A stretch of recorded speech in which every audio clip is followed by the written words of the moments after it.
ជំរាបសួរបងប្អូនអរគ្នាមកហូបស្ងោរម្រះមួយខ្ញុំ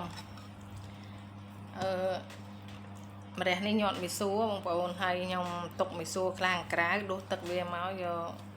មកស្រុះហូបអញ្ចឹង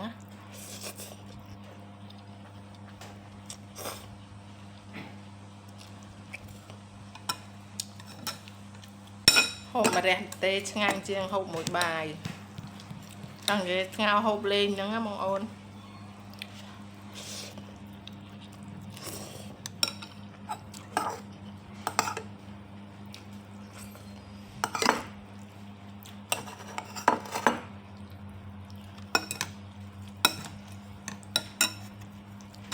ម៉ោង1ជាងហើយបងប្អូនអើយតែបានហូបបាយ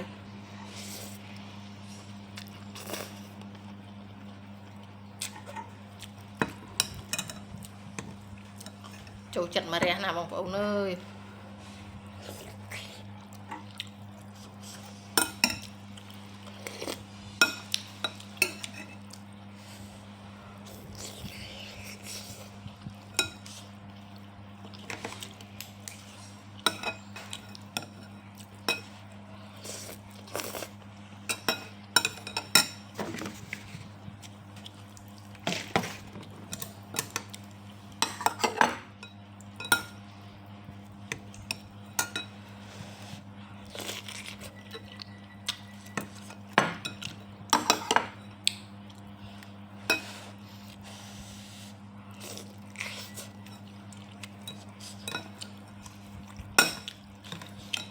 ដាក់មីសួរឆ្ងាញ់ណាបងប្អូន